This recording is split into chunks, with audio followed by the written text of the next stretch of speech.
Hello, my name is Fisayo, and this is the part where I say welcome to Fisayo's couch.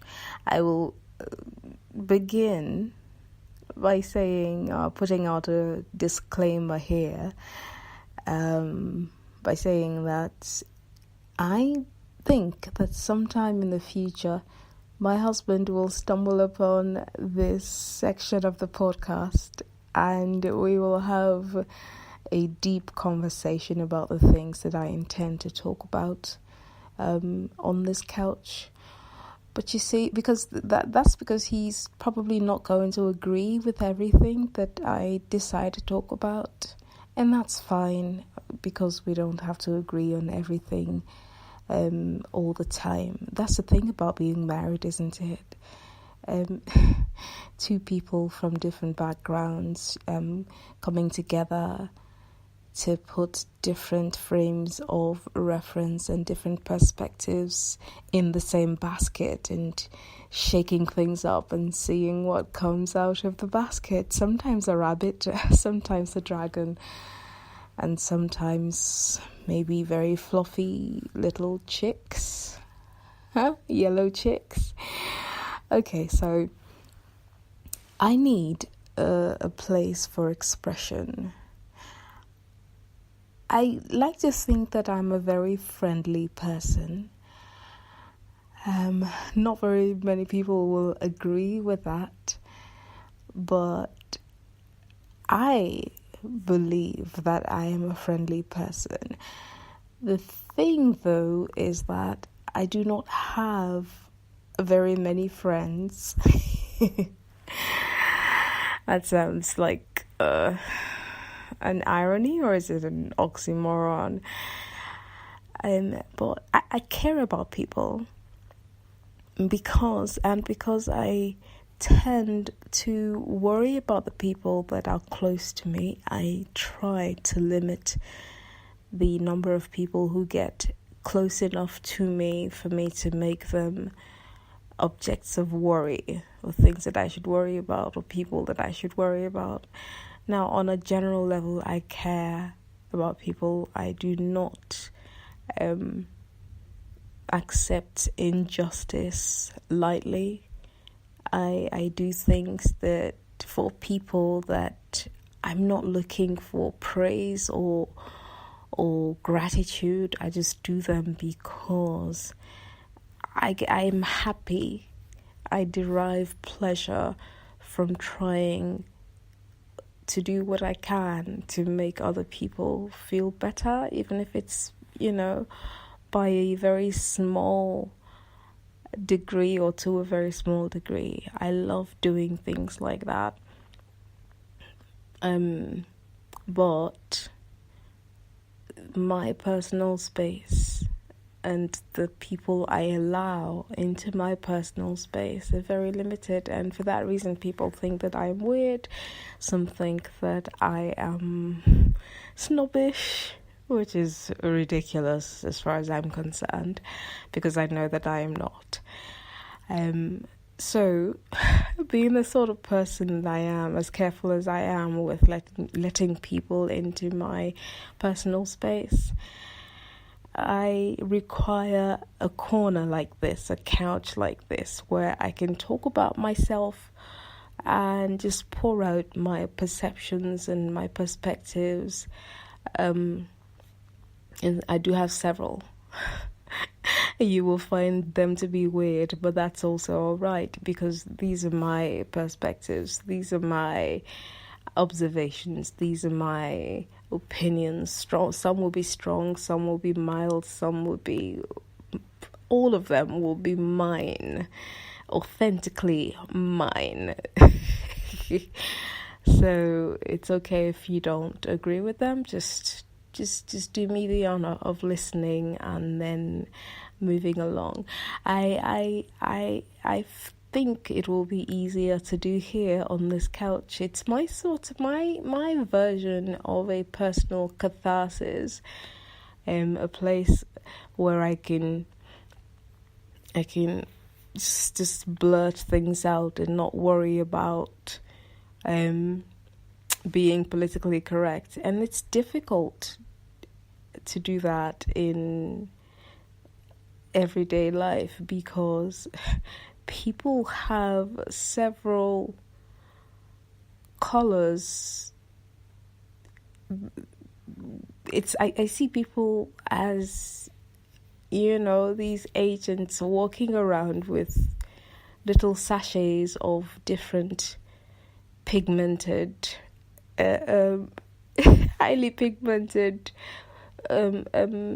powder in tiny little vials or boxes, waiting for you to put your ideas and opinions and thoughts on the table so that they can add whichever color they think is pretty or would make them better able to accommodate your thoughts, so that they would sprinkle their coloring onto your thoughts so that they can better understand. I don't know how that works, but I think we all do that.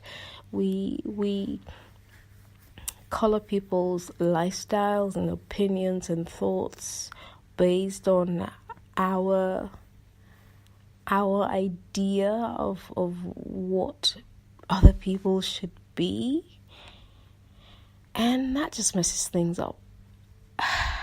You'd have noticed that I am not expressing myself in a very straight line. This is me inviting you into how my mind works.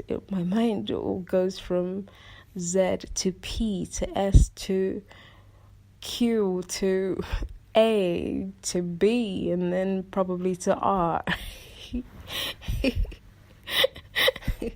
So you see why I need this couch, and I need to come here regularly to just pour my thoughts out as they occur to me, and then probably as soon as possible come back and listen to them, and hopefully doing this will help me to unravel the things that happen in my head so that I can get a clearer perspective.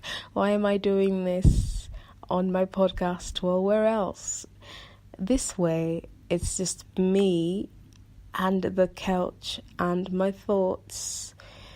I don't have to suffer a wince or a frown or a smirk, which would surely definitely happen were I to invite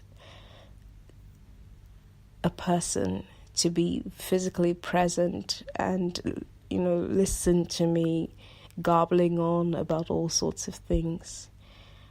So I can sit here and I can talk, and I'm good, I'm fine, hopefully. So that's what this is about. It's a personal couch where I sit and I talk about the things that stood out for me each day. I will do this sometimes in the morning, and then you will hear about the things that I expect to occur during the day. Sometimes I will do it in the afternoon, depending on how the thing that I come to talk about, how strongly it struck me, or how strongly it strikes me. And sometimes I'll do them like I'm doing it right now at night before I shut down, so that I can have some sort of overview of how my day has been.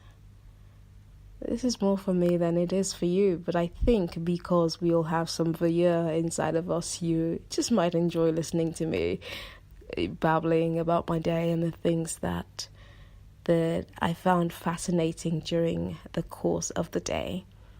So welcome to Fisayo's Couch. So, what stood out for me today? How do I start talking about this? So, I love DIY. I love crafting. I find a lot of pleasure and happiness when I'm designing something or trying to do something creative. And it's not any one thing, I'll be honest with you. It has swung from bead making to painting to drawing to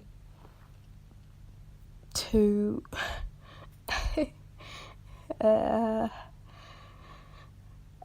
lot of things. Okay, so let's just leave it at, well, maybe not a lot. A lot would probably give you the wrong picture, but let's suffice to say that I enjoy being creative and trying to see what I can come up with, and I could spend hours and hours online looking at what other people are creating. The one thing that I haven't really gone into as much as I have with the other things that I've dabbled into is knitting and needlework, of the hand stitching type. But lately, should I say recently, I started dabbling into sewing.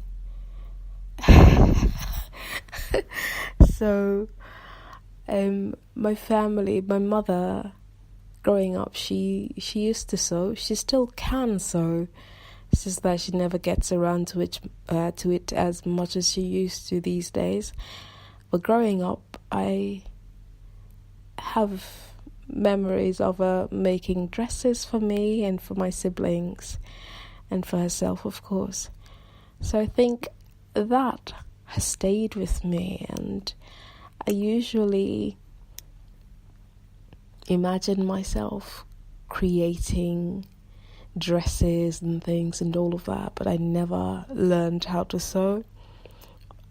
But I tell you, the first dress I ever made, I made when I was at about 12 or 13 years of age, and it was a school uniform. I had never learned how to do it, and of course I didn't have the proper know-how, but my mother's sewing machine was lying about, and I had some leftover cloth for the uniform from the previous one that had been made professionally, and so I decided I wanted a second one. And without having any pattern or knowing how to measure anything, I just cut out a piece of cloth and I sewed it together. I cut out the neck, cut out the arms, the armholes, and I figured out how to sew it on the sewing machine, which was a manual one, not the powered one, electrically powered one. So I sat on my mother's sewing machine and I pedalled and I pedalled and I pedalled until I managed to, create something that I wore to school the next day. And lo and behold, nobody believed I made the dress myself. Especially, I remember one classmate asking me to describe how I measured myself and how I was able to, put it all together and all of that. And I said, look, I don't know anything about measurement and all of that. All I know is that I had this piece of cloth and I wanted a new uniform, and I cut out the arms and the neck and I'm wearing it. It doesn't look professional to me, but I like it. I made it. So that's the first time I made a dress. And I didn't get around to making anything else after that for years and years and years.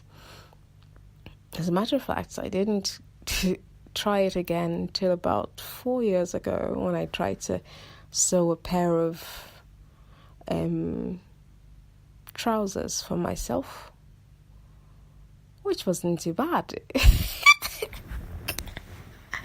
It was not too bad, of course. By then, there was YouTube to teach me, to show me some of the ropes. It wasn't a perfect pair of pants, but hey, I still have the pair, and I still wear it around the house. So anyway, here's the gist of this story. So I recently made a bag for my mother from one of her head ties. I'd promised I'd make one for her for a very long time, and she'd been waiting patiently, and sometimes she would ask me about it, and I'd say, look, I haven't gotten around to it. So recently, my husband, I talked him into getting me a sewing machine. It was a mini sewing machine, one of those very tiny things that you're supposed to sew handkerchiefs with. But I decided to use it to sew a bag for my mom. So I did, and it turned out really nice. And I went out with it, and somebody saw me, with the bag. And she liked it, and she asked who made it, and I said I made it myself. So she got excited and said she wanted to make something like that she had head ties that she would like to turn into bags, just like the one I'd made. So I said, hey, why not? Yay, I'll definitely be doing it. You don't even need to pay me, etc. So she gave me, just last week, some of the head ties that she wanted to turn into the handbag, and I brought it home and I tried to sew it, and for whatever reason, now here's the thing, a mini machine had managed to make the first bag that I made for my mom, and now I got a bigger machine because somehow or the other, while trying to make another bag, the mini machine gave up the ghost. As in literally, it just would not budge. So I packed it up and went and got a new, well, not new, it's used, but it's a bigger machine that's supposed to be able to handle more stress. Here's the thing.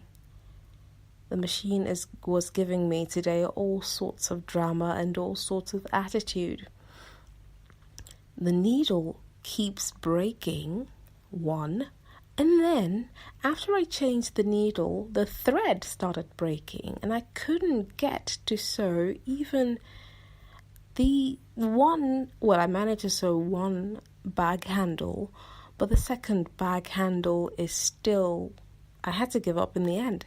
But here's the gist of the story. I kept trying and trying. I sat there for about 3 hours at the machine, trying to coax the machine to sew one bag strap, and it just didn't happen. I remember while sewing it thinking about determination and sticking with your challenge until you overcome it. And I kept going at it, and I wasn't as easily frustrated as I would have with other stuff, because I was really passionate about it, and I was looking forward to the finished product and how I would gleefully present the bag to this woman who had given me her head tie to help her turn into a bag, and how she would be so pleasantly surprised and happy when she saw the bag. So all of those things were clear in my mind's eye, and I wanted to get to that part of the story. But the machine wasn't letting me, and I stuck with it, and I tried. I did patiently. I took the bobbin out, I took the needle out, I tried to, see what was wrong and all of that several times for about 3 hours. In the end, of course, I had to give up, and I called, what do you call these people? A handyman who could come and have a look at the thing, and he's supposed to come in tomorrow to have a look at the machine and help me understand why that was happening. But the part that I want to share with you is the part where when you when a person is very passionate about something, time just stands still. You want that thing, that vision that you see in your mind's eye, and that is what helps you stay the course. Now, that doesn't happen for me every time. That's another story that I'll be telling you about when the time is right for it. But let me just say that it doesn't happen for me like that every time, where I am so passionate about something that I stick with it and I want to see it to the end and all of that. And there's a reason why it is that way for me, and we'll talk about that in another story. But for now, my angle is, I found today the passion to hold on to a goal, to a vision, and keep trying to succeed or to get to the accomplishment of the goal, even though there was one big obstacle in my way. I tried to stick with it until I did what I could with the knowledge I had to try and fix or to try and remove the obstacles and to overcome the challenges. And I felt good about that, and that's what I want to leave here on the couch. That today I keyed into a part of me that could stick with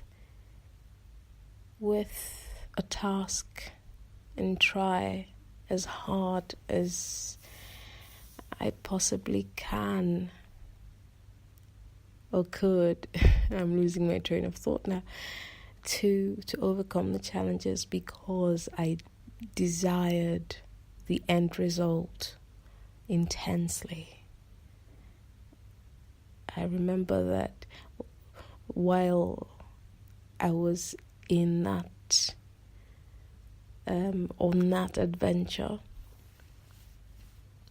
I mentally stood back and observed myself being dedicated and being inspired and fired up to accomplish my goal. And even though in the end I had to give up because I realized I had to accept that I needed help, I didn't feel bad. I didn't feel unfulfilled, because I realized that, hey, I was not going to let that machine defeat my purpose. In the end, I will get what I want, and that feels very good. It feels very good. Thanks for tuning in. Thanks for listening to me babble on here on the couch.